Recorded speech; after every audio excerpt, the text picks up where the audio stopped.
Hindi naman niya sinabi yan sa akin on my public functions, official functions. It is a personal accusations on me. Mr. Elijah. I cannot, Mr. Chair, can I be I cannot speak on behalf of Ms. Joey, Mr. Chair. Inaano ko lang yung sinabi mo. Yes, Mr. Chair. Okay, now I'd like to ask Ms. Joey, Ms. Cruz, are you insulting me on my public official functions, or it is a personal accusation on me? It's not a personal accusation, Mr. Chair, and I think we have agreed early on that we do not have any personal relationship. Yes, So that's is right. just- Pero ito, ang sabi ni Elijah, okay lang yon kung yan ay sinabi in my official functions as a public servant. Alam mo ba yung official functions ko? Yes, Mr. Chair, and Alam mo. So therefore, hindi ka naniniwala sa aking official functions, kaya tinawag mo akong gago. no, Mr. Chair, the observation that I uttered to describe your performance of your official action, that is my observation. That is what I felt. Well, inobserbuhan mo ba yung aking official function? Yes, Mr. Chair. Inobserbuhan mo I watch your hearings. Since I won in 2019? No, Mr. Chair. I closely monitored your performance as a congressman in the 19th Congress. And you hated me for that? No, not really, Mr. Hindi, Chair. gago. Just in the Binagit mo 19th sa akin, Congress. gago. So you hated me, Mr. Chair. Ano ba ibig sabihin nun? Binanggit mo, gago ako. Binanggit mo, isasampal ko ito sa pagmumukha mo. Binanggit mo, I'm going to be... Hindi ko babanggit eh. Okay. If you prepared, binanggit mo yun eh. May Oo. I respond, Mr. Chair? Therefore, you hated me. Hindi pwedeng sabihin mo sa akin na you love me. Is that the person that you said that you love me? I love you, and because of that, isasampal ko ito sa'yo. May I respond, Mr. Chair? Yeah, go ahead. Sige, Mr. Chair, go ahead, respond. At the very most, I do not like your performance as a member of the 19th Congress. But hate is such a powerful word because we established earlier that we do not have any personal. I do not like your performance as a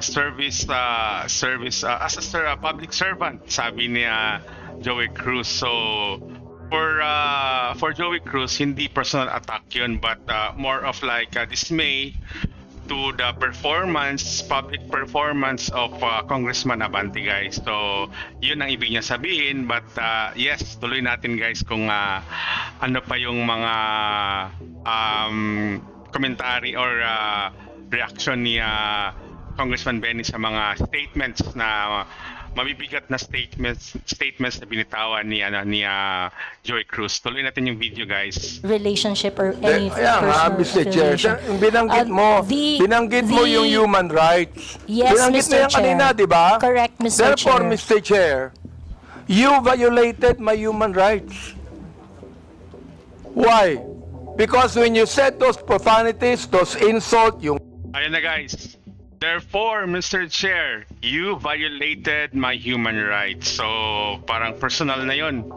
Kasi violation of human rights na sinasabi ni Congressman Abante against the vlogger Miss Joey Cruz. Yung gago, yung isasampol ko ito sa pagbubuka mo, guys, so... you violated my human rights. You did. May I respond, Mr. Chair? Teka, Mr. Chair, hindi ako nagagalit sa'yo. Okay? At wala akong pakialam sa'yo. Kahit na anong sabihin mo, okay lang sa akin. Alright? Pero itong ating pinag-uusapan ngayon, merong kinalaman sa mga legislation na aming gagawin later on. That is why I am asking you right now. Sapagkat napakahalaga nito.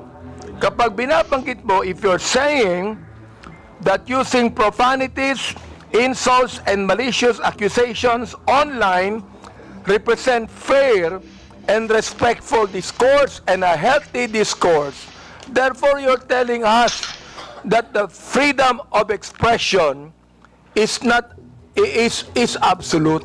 You can say anything you want, and that is freedom of expression. Yun ang sinasabi ko, Mr. Chair. May I respond, Mr. Chair? Pag binanggit mo, if you said that freedom of expression is not absolute, therefore, there are certain things that you cannot say. Yun ang ibig sabihin nung freedom of expression is not absolute. May limitation yun. Di ba? Oh. Go ahead. You can answer now. Okay, thank you very much, Mr. Chair. Mr. Chair, in the universal thoughts and ideas, there would always be a limitation. The freedom of speech is not absolute. And the limitation of freedom of speech is well defined. Under the law, under the jurisprudence, there are things that you cannot say. There are things that Mr. Chair, what cannot... jurisprudence are you talking about? Supreme Court decisions, Your Honor. Can you tell me what law? Example of law that limits your Yes. freedom of expression. For Can you example, tell me Mr. the Chair, jurisprudence? yes, Mr. Chair. For example, Mr. Chair, there is, I cannot specify the specific law, Mr. Chair. There but is a law on libel. Yeah, law There on is libel. a law on slander. There is a law. Is it okay, Mr. Chair, if I give my example? Okay, thank you very much. One example, and I think this example is very demonstrative, is very illustrative of the limitation of freedom of speech. Right now, it is election, midterm election, and it is not allowed that people are going to campaign on the day of the election day. That is a clear prohibition to express on the part of the citizen to say whatever they want to say on that election day. Mr. Chair, ano po ang connection nung binabanggit mo? I'm asking you about the jurisprudence. I just told you that there is a law against on libel, on cybercrime. What you said today is libelous. What you said here is libelous. Why? Mr. Because Chair, there is a malicious intent. When you use profanities, when you use the word... Tama naman siya, no? Tama naman si Congressman Abante, guys, na what Joey Cruz said is libelous. Kahit pa anong i-explain mong freedom of expression yun, guys, pero minura mo yung tao, that's already libelous, guys. So ang defense naman ni Joey Cruz, no sir, because you are a public servant. So ano pa yung sinabi niya? Gago, there is a malicious accusation and that is libelous. There is a malicious accusation and that is libelous. So pwede siyang kasuhan actually ni Congressman Abante. So buti na lang hindi sineseryoso masyado ni Congressman Abante yung mga mabibigat na sinasabi ni Joey Cruz sa kanya. Mr. Chair, if that is your assessment of that kind of statement, you will have your... Not only libelous, Mr. Chair, dali lang ha, not only libelous, ha, that is also unjust vexation on my part. May I respond, Mr. Chair? Go ahead. Okay, Mr. Chair, if you think that you are violated by my exercise of my freedom, you would have your right and be in court. Mr. Chair, So that the maliciousness of that statement can be sorted out in the proper authority. Don't worry. I'm not going to charge you. If I charge you in court, matatalo ka eh. Pero hindi. Oo. Unjust vexation to. Alam niyo ba yon? Are you a lawyer or not? I am not a lawyer, Mr. Chair. Therefore, you should know this. The thing is this, pero wag kang mag-alala. Hindi ako magdidemanda sa'yo. Do you know why? You're not important to me. Alright? Ang dahilan lamang, kaya natin ginagawa ito, para magkaroon kami ng idea kung anong legislation ang nais naming gawin. Pero ikaw, you are not important to me. Alright? Oo. Thank you, Mr. Chair. Yan. Yeah, wag kang mag-alala. Hindi ako kailanman magdidemanda sa'yo. Alright? Oh. Tumatawa ka pa eh. Thank you, Mr. Chair. Natatawa ka sa akin eh. No, Mr. Chair, I Oo. am expressing my gratitude, Mr. Chair. Ganun ba? Mr. Chair, tumatawa ka and you're expressing your gratitude by your sarcastic laughter? I am not laughing, Mr. Chair. Okay. It's just a natural smile, Mr. So Chair. gusto kong tanungin po, itong ating vloggers na ito, kayo po mga vlogger natin, do you agree with what Miss Joey Cruz said? Every one of you could be able to answer, if you agree. I have a lawyer there, Attorney Trixie.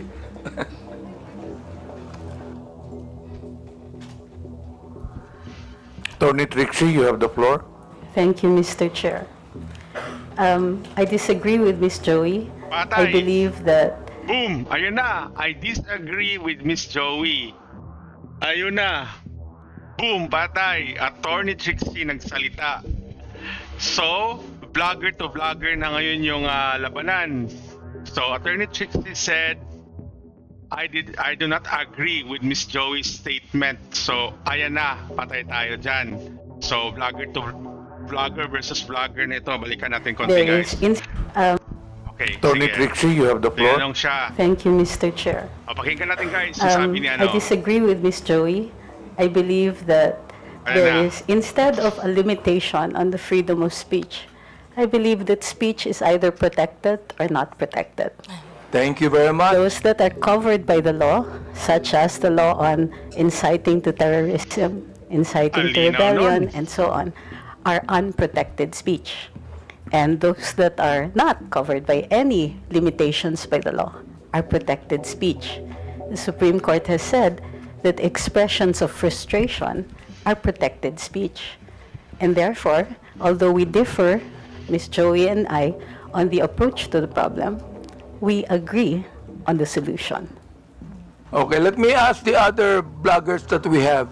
Each of you could be able to answer and tell me if you agree with Ms. Cruz on that.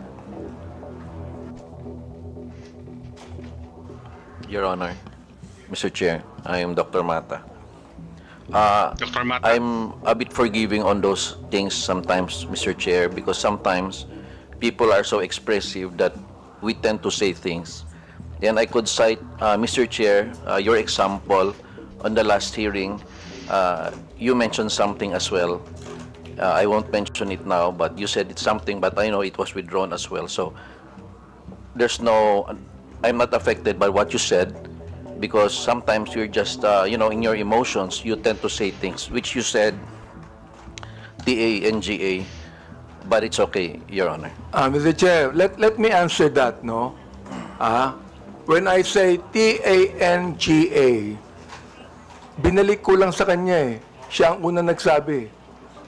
Siya ang unang nagsabi.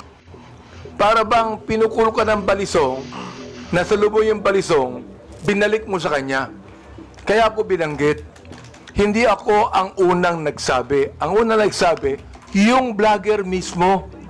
Ibinalik ko lamang sa kanya. Okay. Oh, ngayon, ako ang masama. Samantalang yung vlogger na nagsabing tanga ang gobyerno, hindi masama. Nung ako ang nagsabing tanga, ako naman ngayon na masama. Ano ba talaga, Mr. Chair? Yes, thank you for your explanation on that, Mr. Chair. Mr. Chair.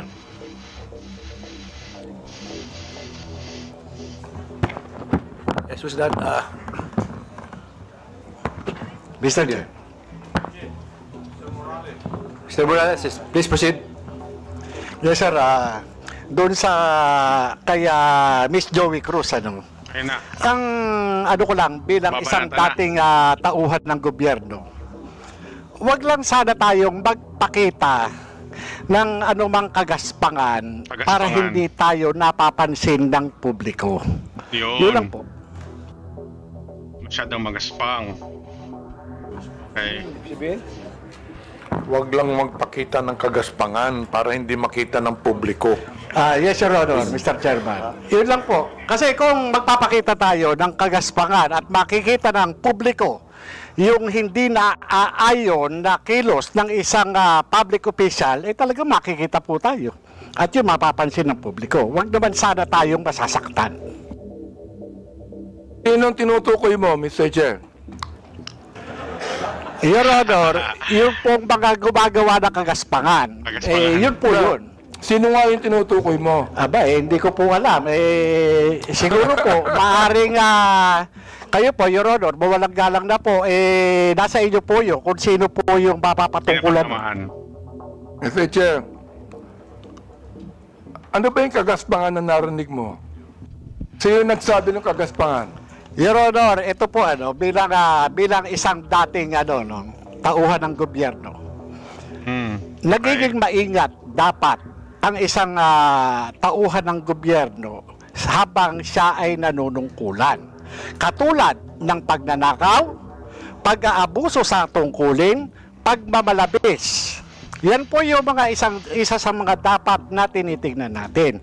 At kung tayo man ay tauhan ng gobyerno, dapat ginagampanan natin ng buong husay, buong giting. Tulad ng mga alagad ng batas na handang ialay ang sarili niyang buhay para lamang doon sa sinumpaang tungkulin. Mr. Chairman, Mr. Chair, tama